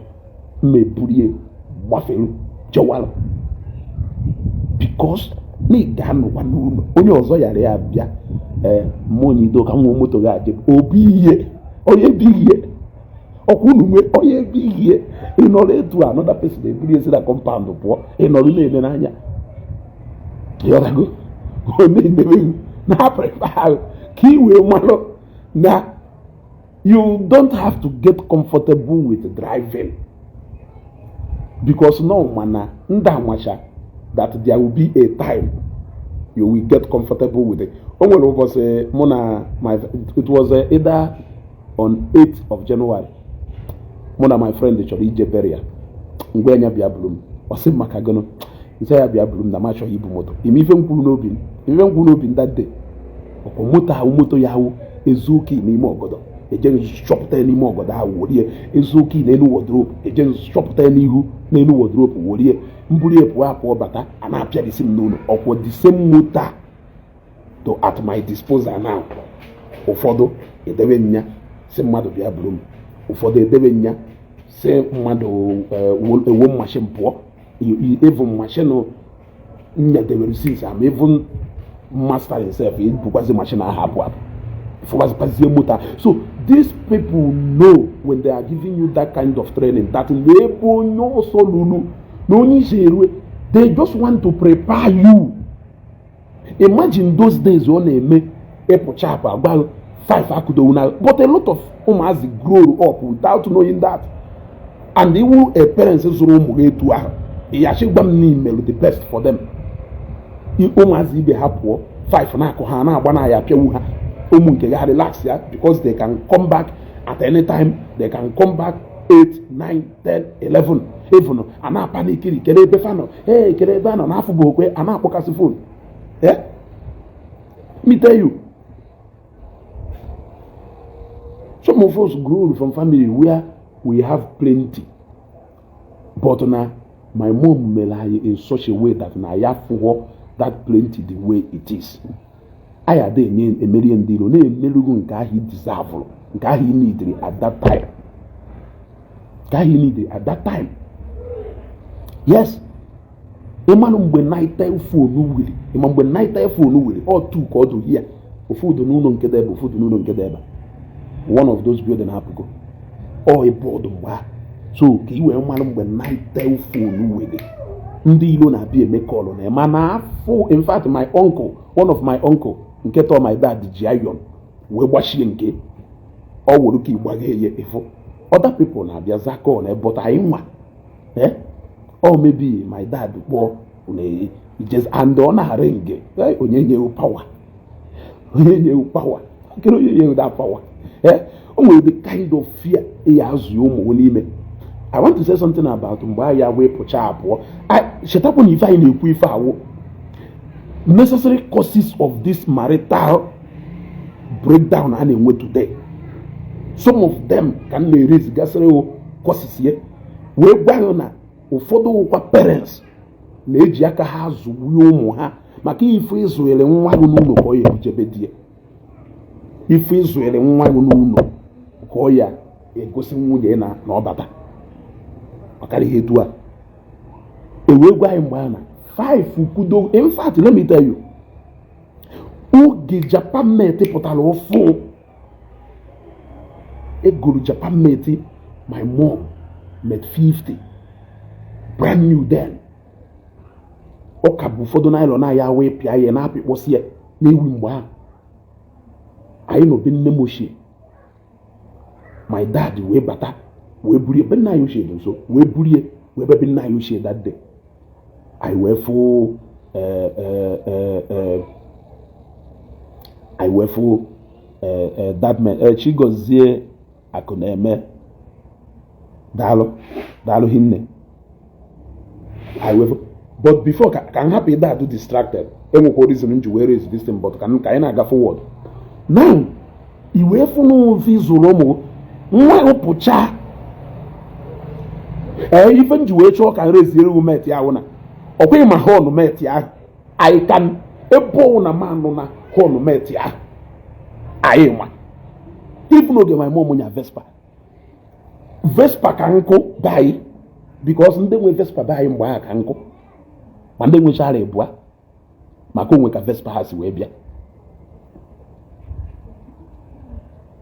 Ugoeze gbuo họnụ nke ya ama họnụ nke tọ my dad gbuo họnụ nke ama họnụ nke my mom gbuo họnụ Vespa ya ama họnụ my Vespa my mom ife anyị na-agwa gị fa na ịpụ obodo wee nụ ọsụsụ machin ya ma ọnụ machin ya ị na-agba from agbata obi ebe ị nọ ka ị bata bịa nọrụ n'ụlọ ka o wee bata ka ị bata bịa nọrụ n'ụlọ ka o wee bata ịghọtago ka ị bata bịa nọrụ n'ụlọ ka o wee bata now i wee pụcha wee bata before that time in fact nke anyị wụ na-enye hodoro anyị town nye anyị time asị ọhụrụ enyekebe hodoro ego time ịpụ apụ na onwezi ebe ị chọrọ iji kwuore na ị chọrọ ije ebe a ikekwa pamiti ego jee ma ọ wasịghị na ihe eje ikekwa apụzie mmepụ jee ye ịtara anyịkwa fụ na ịgbanatakwara n'ọlụkwa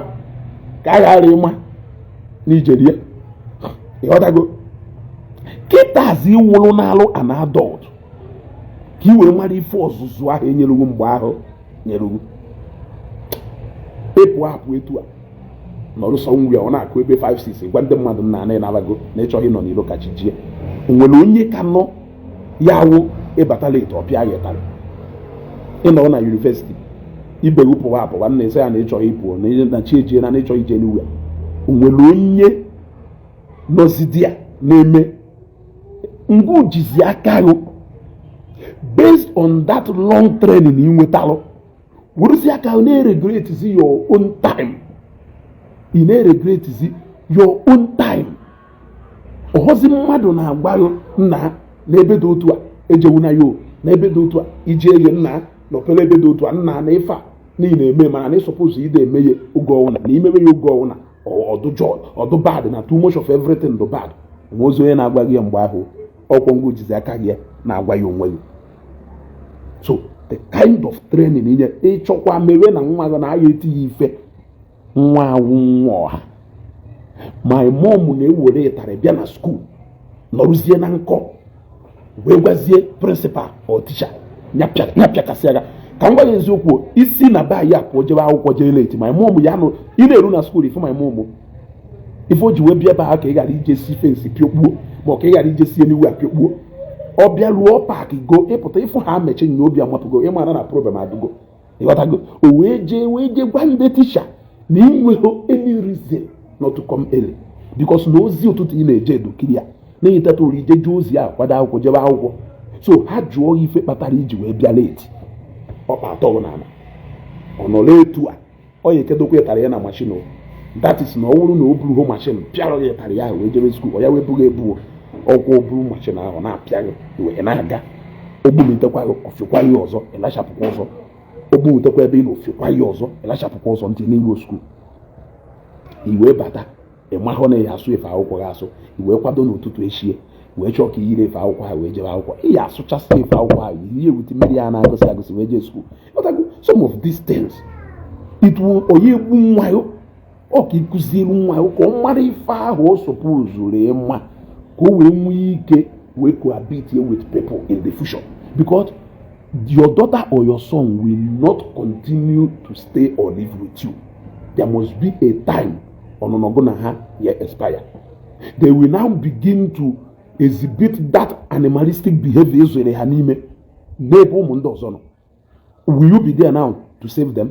Ụfọdụ n'ime nda na-eje agba ọgwụ nwa ji oje mee mkpụtụkpụ ife mana na ịnụ na ntị ọ na-asụ oyi iru ebe ahụ baba mba onye dịrị ịpịa nwa gị ife onye dịrị ngụnwa nwa gị ọwụ sent a na-ekwokwu nwa onye a ife a na-ekwokwu nwa nke ọhụ nwa onye n'izuru ohi nwa nke zuru ohi and izu ohi amakawa ọ so ị suppose uri ije kene onye ahụ pịalụ nwa gị ịtarị because na onye elu ya aka welu eweluzie ihe mmadụ na aha eti nwa gị ife onye fụzie nwa gị ebe ọ na-eme mpụ anyị ekwere bịa gwa gị maka abịa gwa gị na-afụkwuru nwa gị ka nwoke kwe wee ba endurance hotel ịbawa tie na iwe ekwezu n'ọnwa nke God forbid iwe nye aka wee na nwa n'iyi wee chọzie ka nwoke ọzọ bịa kpọrọ mmadụ ejibe iwe na nwa nwoke n'iyi wee chọzie ka nwata nwaanyị bịara iwe nsị iposala. It is not possible. It is not possible. So it's better for ndị otu anyị na-afụkwakwa kịta for ndị otu anyị na-afụkwakwa kịta nna na-ada ya na-adụka hey nna na ụmụ ya ndị nwaanyị a na-adụka akụtụ nwa nwaanyị ife ebe a sị ka usie ndị nwoke aka usie akụsị nke ebe a akụsị nke nwaanyị ife ebe a don't worry ihe ebekwa akwa n'oge ruo because ife na-akụziri ha awụ that nobody can caution them, that they don't need to submit to anybody, they don't even know wow, it is their word. They will grow with that understanding. Echini inezi, ife nwanne nwoke emehodie, ife nna ya emehodie, another man abi imeye, ị na-azụkwori ya na ọ emecha jebiri ibe mmadụ. Nke nwoke ị na-eme ka ọ ghọta, not now the man of the house, not now the authority. Ị na-emekwori no you mecha cohabit with somebody. So ụmụnne ndị nwaanyị understand they shall not now Lord. We will see another person that they be aware otherwise. Nwanne nwaanyị ahụ agbaga ya okwu no another person ya bịazi gbaga ya okwu.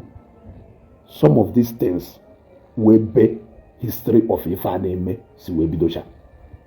You cannot throw that away. Mana obido taa dụwa mma ọdụwara gboo zụọ ụmụ ọfụma onwezie nke kpawara agwa due to because let us not also forget external influence. External influence, and that is why ụfọdụ parents ji etinye anya na friends ụmụ ha na-ekip. Reason is because ha na-anya fụ na ife ha na-azụ nwa ka ọ wụrụ do different from ife ha na-afụ n'ime onye na-anọ ha nso oge ọwụna izu ha akpọ ụgwọ na ha chọzi ifo abe ha. Yes, my dad na my mom na-eme. My dad bata from Lagos, onwe ndị dad achọtazi m. My mom nọrọ ya ịbata anya nkịtị ọ ya alọ oyi egosi na they welcomed in our house ka they welcomed. They are doing esizikwa na etu aha azụ ụmụ kịta and ụmụ kwara ndị esi etu a wee zụ ụmụ ha gboo.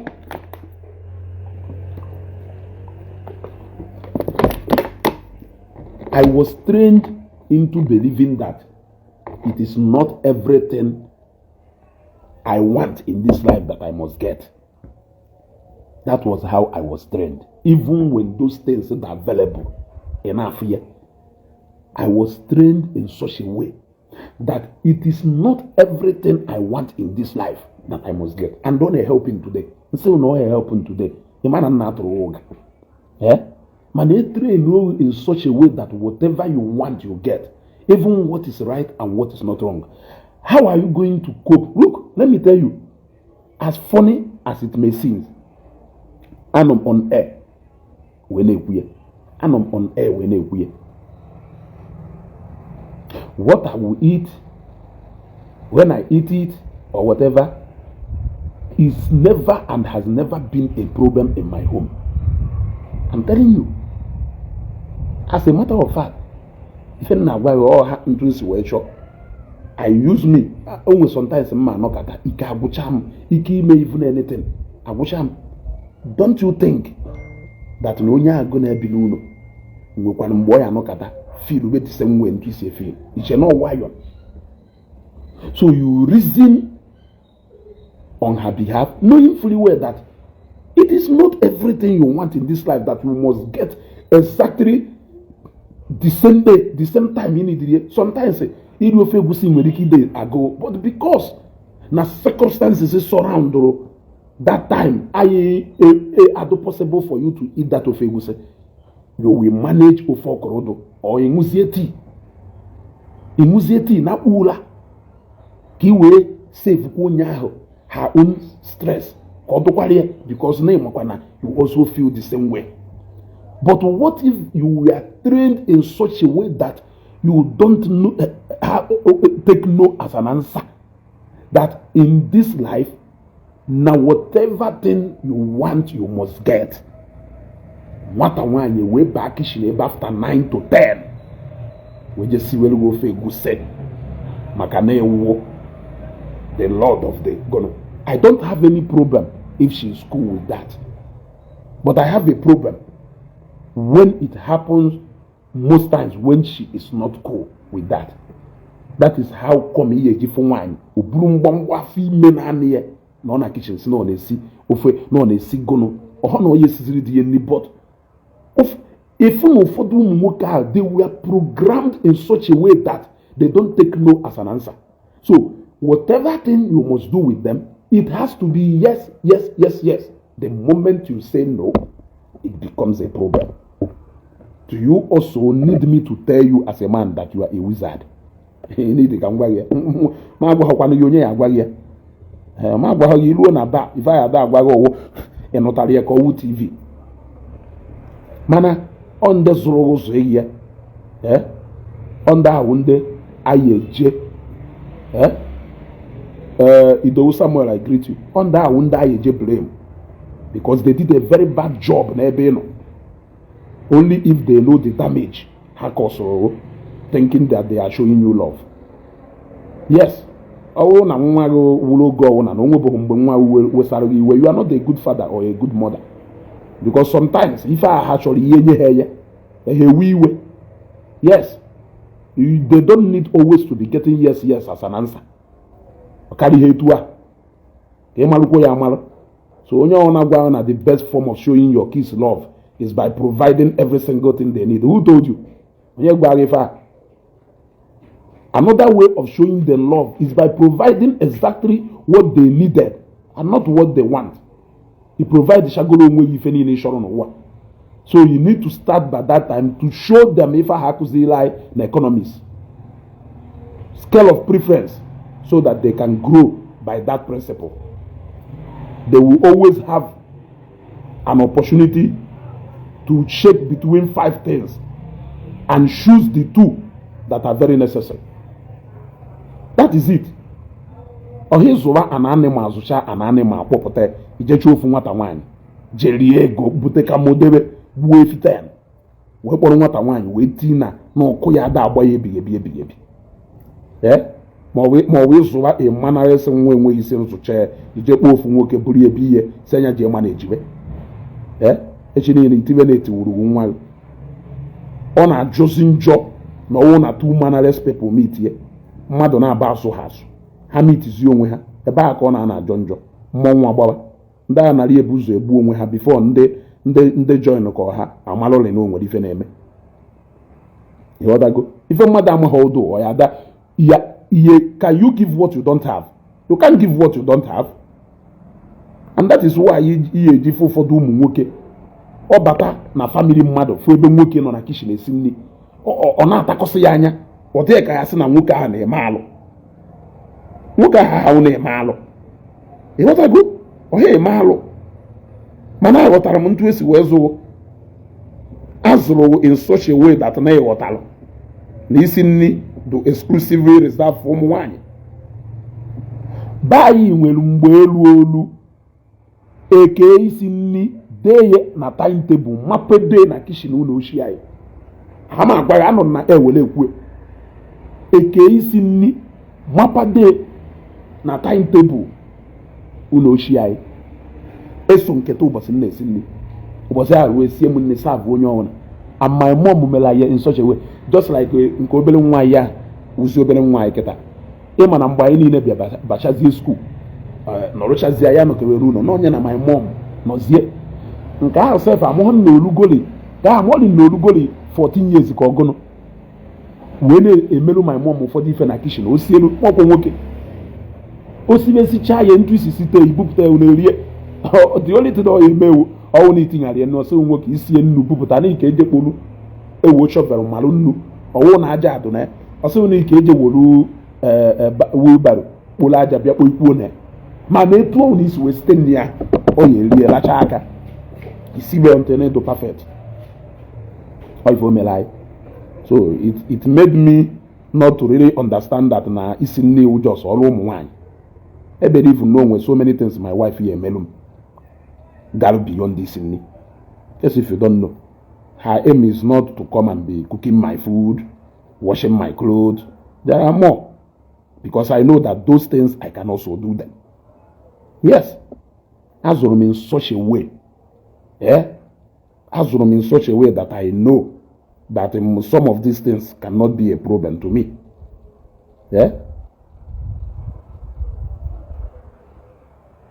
Even Jaguarifa we overemphasize more on this one, Kariandozo, is because Nankawo, the basic, what people are comfortable with, they grow with. The foundation in Yeru, a child, Umesha go to depart here from it, it will not be difficult for him or her to still fall back to track. No realize ya, but what of Funki Meho Komal? Of Webe Wine is in me, or Banaka, Onyako Yeju Jeshabata, Omano Yejesin Mirioko Wati, or Dono, happen what I want you, my Ifenya, the Ifenafo. No, you just did a Mirioko. No, behe, a maron on Yana no Gongona, the tiger. Tiger. Ngona anwen. Ngona ama no ngona anwen. Mani provide gori ife niile. Samuel provide nwunye nke ọ na-anụ. Na ọ na-etu aka ịchọ ka esi mewe. Ka ọ na-ehafụ nwunye Samuel. You see? So some of these things. So n'ebe mmiri si wee ba n'opi ụgbọgụrụ. But we are disregarding them and making them look like it doesn't add up. But I am telling you that it does. For them, nwoke na afọ ya wapụta na Facebook anako. Ori ama mo time olu buy. My mom honestly made the no buy. Obianuju the last one on. Yes, Obianuju na a long time. I maybe see feni na. Yes, for some reason, for me ife iyeji we mutocha no mu. For me iyeji we mutocha no mu. Donalo 15, 14, 13 years, 12 years. 16 years. Media cannot be gonna call now. Omazia Hayalum. And the worst part of media following what? Kerife media hoya, only kuzino media if I honeme. Upon one mother, and I'm one mother the way he is one can. That is why some of those men they end up marrying into responsible families and they end up she called their home. One of the most successful marriages because they learned it in a hard way. Now do more responsible than even more daddy no more. Bonedo Cabo say Abagi we morife. Over disaster. It unleash here in the society.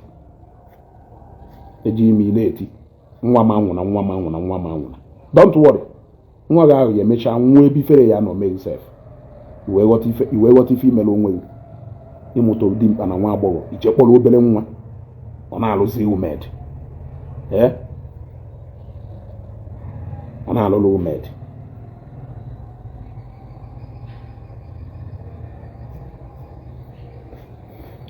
umed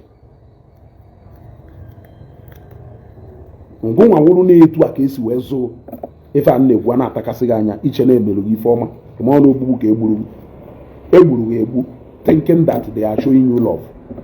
Let me even quickly tell you that some of these things our parents are saying, but I mean I wanted the best for you. Yes, no doubt.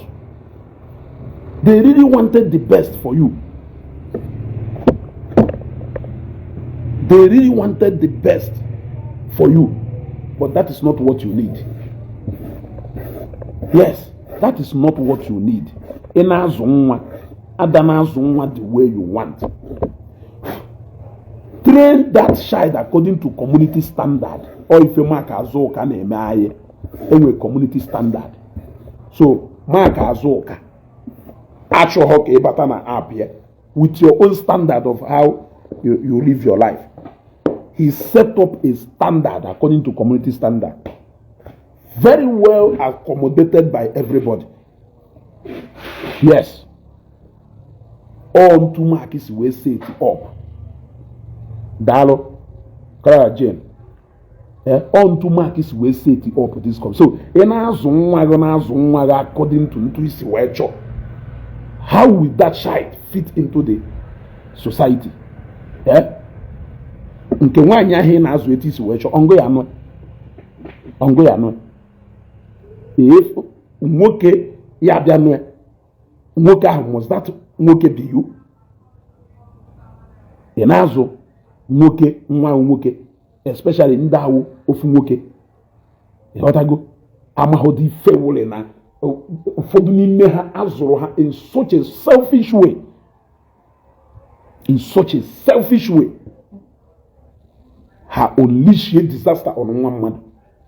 Most especially agwakwana m na ya agwa ewuru nwanyị the film what the jeju ese o especially ndị a na-achọtarụ di achọtarụ jeju ese maka o nwere ike ọwụlụ a disaster nọ na family ka a na-akpọta ka ịbịa kwenchi ọkụ na-agba ha ịbata ebe ahụ ọkụ a nwere ike consume o nwere ike ọwụlụ onye the whole family give go up on a na-akpọzi maka na iwu onye na-agwọ ndị ala ama m ife nji ha ma ife amụọ ọnụ ụmụ nwoke ama na m balance nketa balance but I still want to make it more problem on the side of ụmụ nwoke because that is what it is.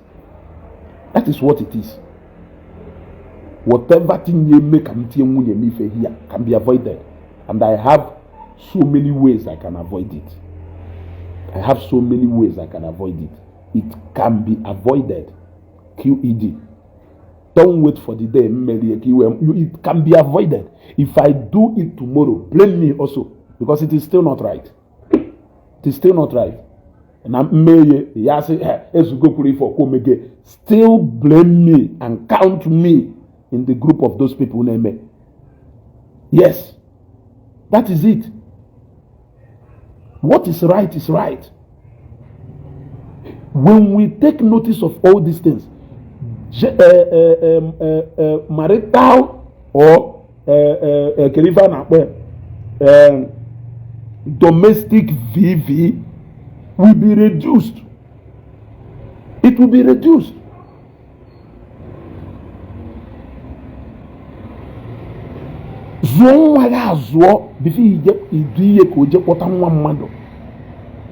Before or unleash animal behavior ya na nwa mmadụ ịmachakwa ife ọ na-eme ụmụnne ya n'ụlọ ịmụ ife ọ na-eme ngụnwa nne ya ịmụ ife ọ na-eme ngụnwa nne ya ekwudolie dị ihe ojekpọta nwa mmadụ ọpụta orie ya dolie ya ka anụ ọnụtazie nwaanyị o change from ife zụrụ ya ọwụ. Let's forget ụfọdụ parents mere their best but association mebiri nwa. I have to also give some sense of belonging to for the parents so that obolo na nwa go na something why you know that you tried your best clearly feel mezugo I consider how a lot of parents tried their best n'ebe mufano but association maybe the woman's here. Yes, association maybe the woman's here. But never you support somebody's daughter to come and live in that hell. ụfọdụ ịma nwa ahụ. In fact, before nwa ahụ jewe ebe nwoke ekpere ka ị na-ekpe because you know that na ihe emeghe na biya eme, so you know ịma nwa ahụ maka ọngụ mụrụ ya ịmụ ife ọ na-emebeghị. Caution godie ọfụma. May what you can do before you allow her to go and disgrace you. And don't nwere ike ruo ebe ahụ with ife ụmụ nwoke na-ese ese tata na eme onye sewe esecha ya. Enwego m discussion with ụfọdụ ndị adịgoro addicted with ife ha na-ese ese. We know that they can never reason with you any slightest thing or chogo ko maybe if you see the way some of them behave na Facebook without seeing you, imagine what they can do if they are one-on-one having a chat with you. If you are ife na-eme o jena water bottle pịawa ya. If you are ife na-eme ọmakpọ na jepụta mma. If you are ife na-eme ọ chọba na okwute ma ọ chọba something. They don't reason very well. That then I crack go their brains. When you are dating, I like a gear on Igbo, I like a gear in a menka, in a mega D, what do you have to say? Off a chana rolo, off or ya throw stone on wall because on my who you are, on my who you are, on my what you are capable of doing. That is the truth. If ụfọdụ anọ out of a victim of circumstance, just like na atụbara ime, ịghọtago, just like na atụbara ime, or na were for 8 years, that guilt of ijezi lụrụ onye ọzọ, you decide zie ka enu onye akọ. Who told you that na marriage na work that way? But let me tell you something, because nkwebe kwuo meba. Why will you even be in a relationship for 7 years with a lady you never plan to marry? I am asking you. Why will you be in a relationship for 8 years, 5 years, even 4 years? When both of you are ripe for marriage, you are still going into dating relationship for 4 years, when you know you don't have the plan to marry that person. You are more wicked than the devil. That is why some of you will say guilt on a bazie into that marriage. Can them mother say on a bazie ba ne liwo ngunu bubu ne buwo ngunu ne liwo ana ma gba ebe the real distance yo hapụkwo nke a na-agwa ama m na gender equality ebido kuzibe n'ihu akwụkwọ na a lot of ụmụ nwanyị bido take away that message very far. I know that, but I am telling you to the greater percentage. Otherwise,